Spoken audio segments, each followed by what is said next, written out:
Terdapat beberapa alternatif metodologi untuk melakukan analisis conjoint ya.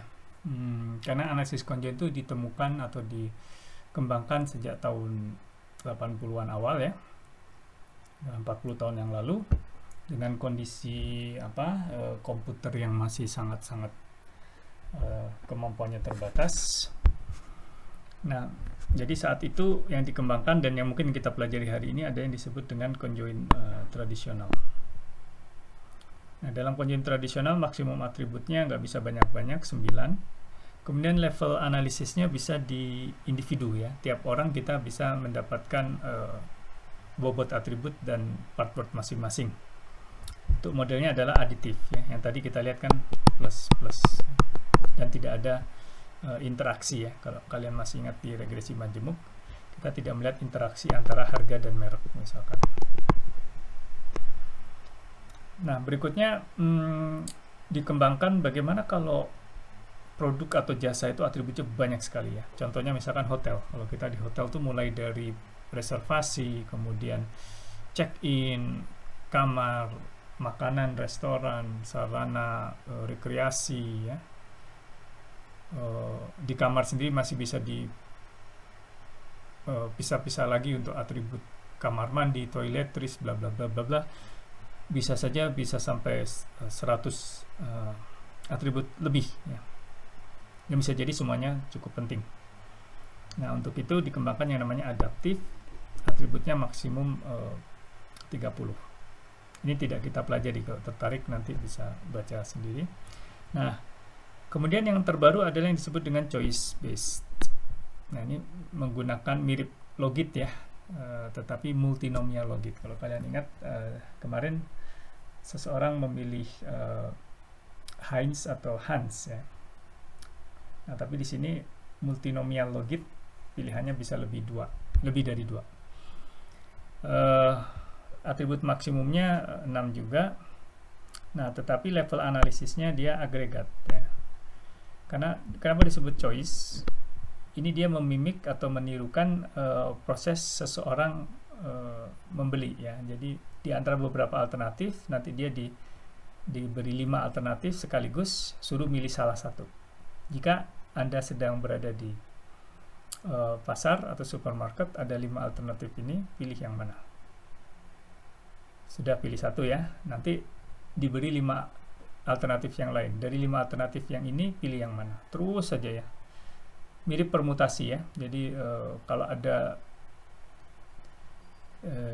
contoh yang tadi ya, itu ada beberapa produk yang mungkin. Tadi kita punya 3 atribut, 3 masing-masing punya 3 level kan. Jadi 3 kali 3 kali 3 ya. Ada 27 kemungkinan kombinasi level atribut. Jadi ada 27 konsep produk, mulai dari Apple 5 inci 2 juta sampai dengan Oppo 12 juta 6,5 inci. Itu ada 27 ya, permutasi. Nah, nanti diambil 5. Berarti 27 permutasi 5. Nah, tapi tentu saja nggak semuanya ya. 27 permutasi 5 kan banyak sekali. Nah, jadi dengan metodologi choice based dia akan mengambil beberapa alternatif dari 27 permutasi 5, kemudian disuruh memilih satu si respondennya. Karena tidak lengkap, maka dia hanya bisa pada level agregat. Ya, meskipun sekarang dikembangkan lagi ya. Ini saya ambil dari buku Hare yang mungkin belum terlalu up to date. Nah, dengan perkembangan komputer sekarang bisa juga choice based individu ya. Itu nanti dia menggunakan yang namanya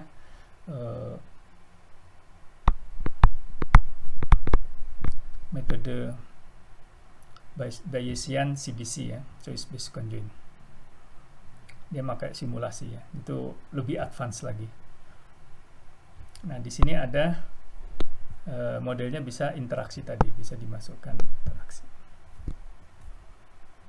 Nah, ini sekarang yang paling realistik ya, mirip di dunia nyata, dan juga kemampuan komputer sudah memungkinkan kita bisa mengestimasi model CBC pada level individu dengan cukup cepat juga.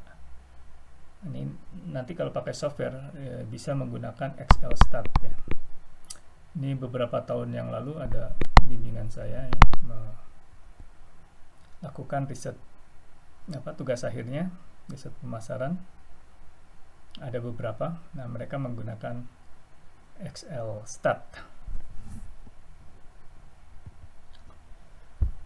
Baik, sekarang yang kita pelajari yang tradisional saja karena ide dasarnya, nanti kalian bisa baca untuk metode yang lain kalau sudah tahu dasarnya, tidak terlalu susah.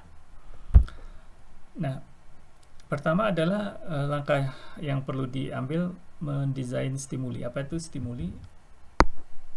Bentuk jamak dari stimulus ya. Kalau satu stimulus, kalau banyak stimuli. Nah, jadi dalam analisis conjoint, setiap kombinasi level atribut itu disebut sebagai satu stimulus. Nah, jadi dalam percobaan conjoint ini ada berapa stimuli yang kita minta responden atau konsumen untuk memberikan penilaian terhadapnya. Nah, tadi kan sebuah stimulus kombinasi dari atribut level. Nah, jadi pertanyaan pertama, atribut apa saja yang harus kita masukkan ke dalam rancangan stimuli. Di sini perlu diingat bahwa atributnya harus communicable.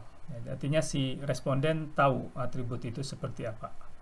Dalam contoh tadi saya rasa cukup jelas ya, semua tahu merek kan, Oppo, Samsung. Kemudian ukuran layar mereka kebayang ya, ukuran layar 5,5 inci, 6,5 inci dan seterusnya. Nah, tetapi kalau di kasus tertentu produk yang sangat baru misalkan ya, mobil listrik, PHEV, apa itu PHEV ya, kemudian BEV, apa itu BEV. Nah, itu kita perlu menjelaskan ya kepada responden. Dan kemudian actionable, artinya perusahaan bisa memproduksi ya nantinya produk dengan atribut level yang ada di kuesioner ya. Ya, apa gunanya menanyakan 5,5 inci kalau tidak bisa diproduksi 5,5 inci misalkan ya. Atau baterai bisa bertahan untuk 1 bulan misalkan. Kalau pada kenyataannya nggak bisa diproduksi baterai yang bertahan 1 bulan, ya jangan dimasukkan dalam desain stimuli. Kemudian terkait dengan spesifikasi faktornya ya. Jadi faktor itu mirip ya dengan atribut. Minimum stimulinya adalah total number level across all factors dikurangi number of factors tambah 1. Tadi contoh kita ada 3 faktor kan ya. Merek, layar, sama harga. Kemudian number of dikali 3 ya. Kemudian number faktornya 3 plus 1. Jadi minimal stimulinya kita harus punya 9 minus 3 plus 1. Jadi minimal 7. Bagaimana cara membuat 7 nanti kita lihat. Kemudian isu yang terkait dengan level ya. Nah, jumlah level seimbang ya. Jadi jangan ada atribut yang cuma 2 level, atribut yang lain ada 10 level gitu ya. Nah, contoh yang tadi cukup seimbang ya, 3, 3, 3. Tapi nggak harus sama persis. Kemudian range levelnya cukup lebar ya. Jadi misalkan tadi 5,5 inci, 6 inci, 6,5 inci. Ya. Nggak misalkan 5,9 inci, 6 inci, 6,1. Nah, itu tidak terlalu membedakan. Harga juga 2, 6, 12 ya. Cukup lebar tetapi nggak tidak sangat lebar juga. Ya, meskipun sebenarnya Apple sekarang bisa sampai 25 juta ya. Oke. Kemudian isu yang terkait dengan bentuk model, ada model aditif itu tadi ya, saya sudah jelaskan, atau dengan interaksi. Biasanya kalau ada atribut harga, itu perlu ada interaksi. Karena somehow kan kita tidak bisa menjual Apple dengan harga 2 juta gitu ya. Jadi kita perlu memasukkan efek interaksi. Nah, kemudian part-word relationship itu bisa linear. Nah, kalau linear bentuknya seperti ini. Semakin besar semakin bagus atau semakin besar semakin jelek. Misalkan harga.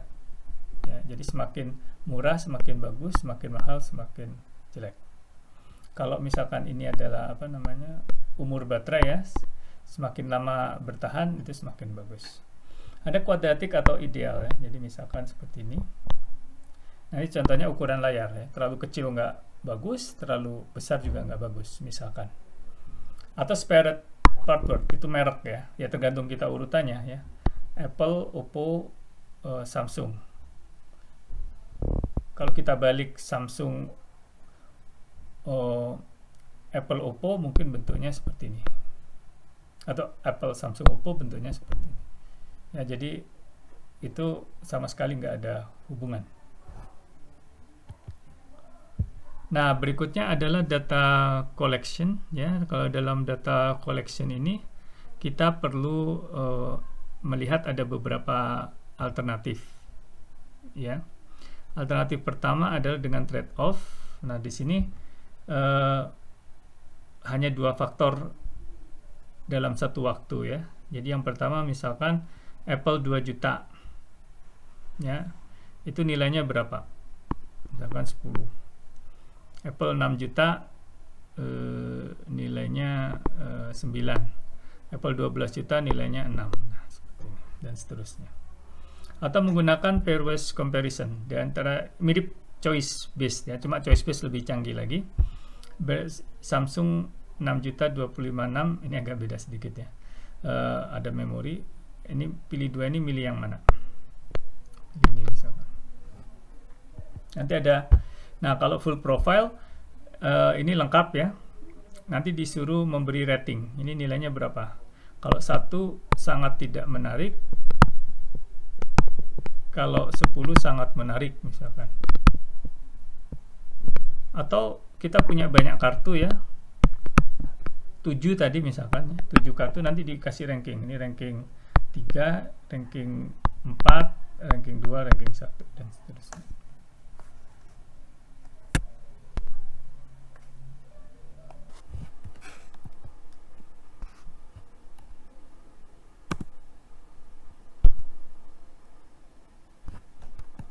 Nah, jadi di sini ada beberapa kelebihan atau kekurangannya ya.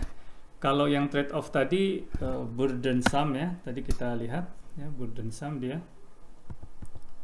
Banyak sekali yang harus diisi.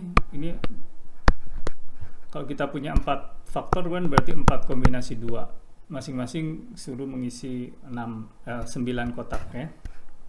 Dan juga tidak realistis. Dalam satu waktu seorang responden hanya membandingkan 2, itu tidak realistis. Full profile, nah ini yang paling banyak dipakai ya, full profile ini tadi. Ya asumsinya kita hanya ada 4 atribut, tapi tentu saja bisa lebih ya, lebih banyak. Nah ini nanti kita bisa menggunakan semacam factorial design kalau kalian ingat di statistika 2. Dan nggak perlu semuanya ya tadi ya. Kalau mau lengkap kan tadi ada 20 berapa? 3 kali misalkan yang tadi ya di awal kuliah slide-nya 3 kali 3 kali 3 ada 27. Padahal tadi jumlah stimuli yang dibutuhkan cuma 7. Nah, berarti kita menggunakan fraksional ya. Nanti kalau lupa coba dibuka-buka lagi statistika 2-nya. Jadi hanya fraksi dari 27. Nah, itu minta menggunakan yang ortogonal dan balance. Apa itu ortogonal ya? Masih ingat ya di desain eksperimennya, ortogonal itu artinya plus minusnya itu ortogonal ya.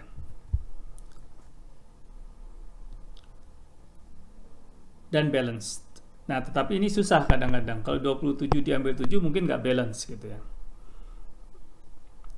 Dan mungkin juga susah cari ortogonalnya dari 7. Nah, jadi mungkin kita tambah jadi 8 atau berapapun gitu ya, sehingga didapatkan yang ortogonal. Kalaupun tidak bisa, kita bisa menggunakan desain yang nearly ortogonal. Ini memang agak susah, tetapi sekarang dengan software biasanya kita bisa minta bantuan software untuk membangkitkan stimulinya ya. Nah, juga kalau ada unacceptable stimuli, itu contohnya ya, Apple 2 juta, itu nggak acceptable, nggak akan ada. Berarti kita hapus ya. Alternatif itu kita hapus. Nah, masalahnya nggak ortogonal lagi ya, karena ada satu kombinasi yang dibuang, misalkan seperti itu. Oke, jadi ini sekarang biasanya sudah dibantu dengan software. Jadi kita lihat ya, kalau menggunakan misalkan SPSS seperti apa. Tadi ukuran preferensi sudah kita bahas, bisa menggunakan rank ordering atau rating ya. Jadi kalau ranking tadi ini di ranking ya, dari 7 disuruh memilih mana yang paling disukai sampai paling tidak disukai. Kalau rating ya beri nilai 1 sampai 10. 1 sangat tidak disukai, 10 sangat disukai. Bisa dua-duanya.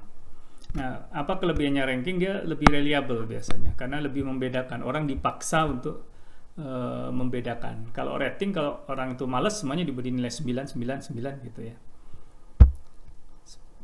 Tetapi kalau respondennya cukup istilahnya serius ya, rating bagus juga sebenarnya.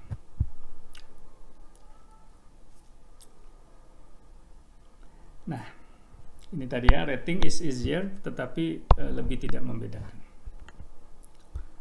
Nah, bagaimana cara mengumpulkan datanya? Nah, biasanya tatap muka ya, karena kita bisa lebih mengawasi. Kalau dia nggak jelas juga bisa nanya-nanya ke kita. Jadi biasanya dikasih kartu ya.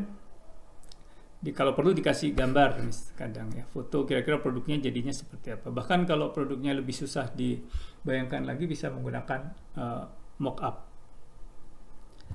Nah, atau kalau cukup sederhana bisa pakai kuesioner ya. Jadi si respondennya suruh membayangkan sendiri. Terutama kalau produknya cukup familiar, misalkan smartphone, orang kebayang 5,5 inci seperti apa, 6 inci seperti apa ya. Kemudian merek pasti kebayang dan seterusnya. Bisa juga dengan komputer ya, terutama kalau CBC ya, biasanya pakai komputer karena ya kalau menggunakan kertas seperti itu menampilkannya lebih susah. Nah, ini semua bisa dilakukan dengan menggunakan internet sekarang ya, dengan multimedia dan sebagainya, bahkan bisa gambar 3D, video, semua bisa dilakukan via internet ya. Jadi work from home pun bisa melakukan analisis conjoint. Nah, asumsi-asumsi dalam analisis conjoint ini cukup mudah, tidak ada asumsi normalitas, tidak ada asumsi homoscedasticity, dan tidak ada asumsi independence. Nah, cuma ada general assumption-nya adalah ini tadi, apakah perlu memasukkan interaksi enggak? Seperti yang saya katakan tadi, kalau harga biasanya perlu ada interaksi, atau ukuran berat dan layar misalkan seperti itu, atau baterai dan ukuran layar, apakah ada interaksi atau perlu dimodelkan atau tidak. Jika itu sangat mempengaruhi ya, misalkan sampai ada kombinasi yang tidak mungkin, nah kita bisa menggunakan model yang memungkinkan untuk memasukkan interaksi. Atau bisa juga menggunakan yang namanya, saya belum jelaskan tadi ya, super atribut. Nah, kalau super atribut, dua atribut digabung jadi satu ya. Jadi misalkan 5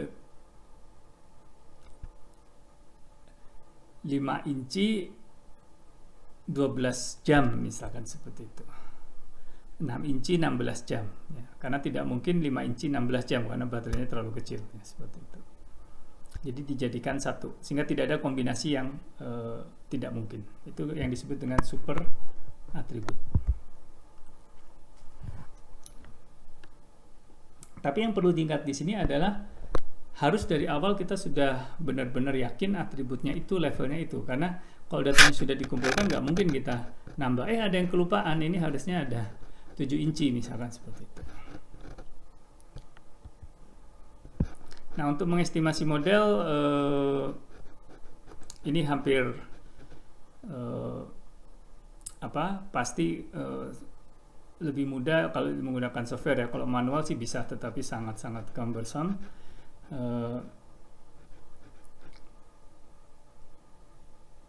Ini cuma pengetahuan saja. Biasanya kita menggunakan general linear model, mirip pada saat kita mengestimasi model di ANOVA ya. Karena kan pada dasarnya ini mirip ANOVA ya, kalau kalian ingat ya. Jadi ada faktor level gitu ya. Nah, cuma kalau yang ranking itu ada metodologi atau metode estimasi yang disebut dengan monoton ANOVA ya. Monotonic ANOVA. Nah, ini semua dengan software sudah ada. Nah, kemudian goodness of fit-nya seberapa bagus ya. Kalau diregresikan ada R kuadrat ya, atau di logit kita ada apa? Rescue dan lain sebagainya. Nah, di sini kita menggunakan korelasi ya. Jadi korelasi antara, kan si responden itu memberikan rating atau ranking ya. Misalkan dia ratingnya 9, 8, 7, 9. Ini sebenarnya. Hasil estimasi model kita berapa? Tadi ya, sigma Parkworth dan apa namanya? Untuk semua atribut, misalkan di sini ya nggak akan sama persis 9, misalkan 8,8, di sini 7,9, di sini 6,8, di sini 8,3. Nah, kita korelasikan. Nah, kalau korelasinya tinggi atau signifikan, berarti hasil estimasi rating itu konsisten dengan kenyataannya. Demikian dengan ranking ya. Kalau ranking ya dari utilitas itu, dari 7 itu kita ranking ya. Siapa yang utilitasnya paling tinggi, dia ranking 1. Utilitasnya kedua paling tinggi, ranking 2 ya. Dari sigma tadi utilitasnya kita alternatif 1 sigma utilitasnya berapa, alternatif 2 sigma utilitasnya berapa, dan seterusnya sampai alternatif 7 baru kita ranking. Nah, ranking hasil model conjoint itu dibandingkan dengan ranking sebenarnya. Misalkan ranking sebenarnya 3, 2, 1, 5, 6, 7 misalkan ya, 4. Nah, hasil conjoint misalkan 2, 1, 3, 4, 6, 7, 5. Nah, ini kita ada korelasinya enggak? Kalau ranking kita pakai korelasi Spearman ya. Masih ingat di statistika 2 ya, non parametrik. Nah, kalau rating kita pakai korelasi Pearson.